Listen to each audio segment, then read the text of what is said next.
তো এরপর আমাদের জাহিদ ভাই বাইক চালিয়ে চালিয়ে একটা মেয়ের সামনে গিয়ে হুট করে ব্রেক মেরে দিলেন। আমাদের জাহিদ ভাই একটি নির্জন এলাকা 5টা মেয়ে তার আশেপাশে রেখেছেন। ফেরারি ফেরারি তোর প্রেমে এটা কি ধরনের পাগলামি? তো হ্যালো ভাই ব্রাদার, কি খবর সবার? ইতিমধ্যে আমরা জানতে পারলাম যে জায়েদ খানের নতুন একটা মুভি বাইর হবে, শিকারি। তো কোনো মুভিও বাইর হয় না, মুভির ট্রেলারও বাইর হয় না, কিন্তু শুধু গান একটা বাইর হয়েছে জায়েদ খানের। তো আজকে আমরা ওই গানটা দেখবো। তো চলুন সরাসরি আমরা ভিডিও শুরু করি।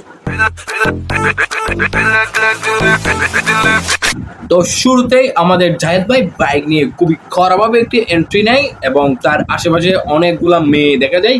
হ্যাঁ, মেয়ে তো দেখা যাবে, কারণ আমাদের জায়েদ ভাই বলে কথা, আমাদের জায়েদ ভাইয়ের আশেপাশে তো শুধু মেয়েই থাকে। আমি অলরেডি খবর পেয়েছি।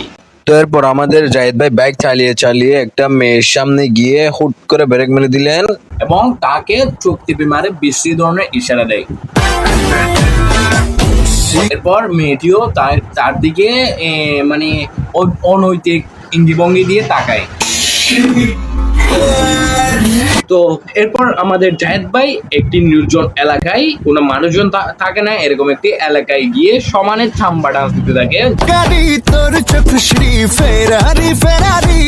না না, কাজটা ঠিক হয়নি। যাতে কেউ না দেখে। কখনো একটি মেয়ের সাথে তিনি নাচতেছেন এবং বাকি 4-5টা মেয়ে তার আশেপাশে রেখেছেন। ফেরারি ফেরারি তোর প্রেমে এটা কি ধরনের পাগলামি?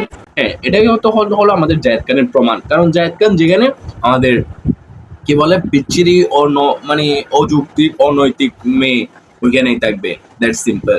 সঠিক বলেছেন। একটা কথা না বললে নয়, এই ভিডিওতে মানে এই ভিডিওর কোয়ালিটি, এই ভিডিওর সাউন্ড কোয়ালিটি, এই ভিডিওর অ্যাঙ্গেল, মানে সব কিছুই, ভিডিওর ধরন সব কিছুই মানে ফ্যান্টাস্টিক, অসাধারণ বললেই চলে, শুধু জায়েদ খান বাদে। আর সব কিছু ঠিক আছে, জায়েদ খান আর জায়েদ খানের নাচ বাদে সব কিছু, ভিডিওর কোয়ালিটি, ভিডিওর ব্যাকগ্রাউন্ড, সব কিছু 100%, সব কিছু ঠিক আছে। কি সাক্ষ্য প্রমাণ আছে তোমার কাছে?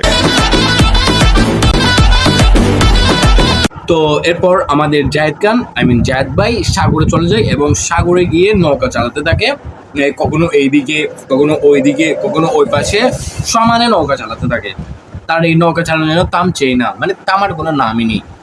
যাকে বলছেন আপনি কারেক্ট। তো এরপর তিনি কখনো নদীতে একা হাঁটেন, কখনো 4-5টা মেয়ে নিয়ে সমানে চাম্বা ডান্স দিতে থাকেন এবং কখনো নদীর উপরে নাচতে থাকেন। এই সব যত ধরনের বিচ্ছিরি অযৌক্তিক কর্মকাণ্ড আছে তিনি সব কিছুই করতে থাকেন। তো এরপর আমাদের জায়েদ ভাই গাড়ি নিয়ে কোন একটা জায়গায় যাচ্ছেন এবং পিছে ওই সব মেয়েকে পরে নিয়েছেন, গাড়ির পিছে, এবং যাচ্ছেন কিছু অযৌক্তিক মানে র্যাপ করেন তিনি, এবং মানে র্যাপ বলতে ইয়ো হানি সিং টাইপের কিছু র্যাপ করেন। বেবি গাবো Bangla hip hop don't say bye baby. উনি বলেন যে আমি জায়েদ খান। তো এই আমি জায়েদ খান। প্রমাণ দাও। আমি জায়েদ খান, মানে আমি একটা কথা বলতে চাই যে আপনি জায়েদ খান ওটা আমাদের বলতে হবে না, বা ওই মেয়েগুলোকে বলেন, কিন্তু আমাদের বলতে হবে না, কারণ আমরা আপনার হারকত, লুচ্চামিগিরি আর এই ডান্স আর কি বলে মানে ডান্স দেখেই বুঝে গিয়েছি যে আপনি আসলে জায়েদ খান। কারণ এরকম অযৌক্তিক কর্মকাণ্ড শুধু একজনই করতে পারেন, আর উনি হলেন আমাদের জায়েদ খান। আজ আমার সব ধারণা পাল্টে গেছে। যতটুকু আমি জানি, শিকারী গানে কণ্ঠ দিয়েছেন শিল্পী সজীব ও রিমি, হ্যাঁ হ্যাঁ হ্যাঁ। এবং পরিচালনা করেছেন প্রক্রুদ্ধ আশাদ। এটাই সত্যি কথা কি ক্লিয়ার না বেদাল আছে? ক্লিয়ার। তো গাইস, আজকের ভিডিওটা ছিল মূলত এই পর্যন্ত। দেখা হবে পরের কোনো ভিডিওতে। ভালো থাকবেন এবং পারলে আপনার ছোট ভাইয়ের চ্যানেলটি সাবস্ক্রাইব করে রাখবেন। আজকের মতো আমি বিদায় নিচ্ছি। টাটা। Good. Very good.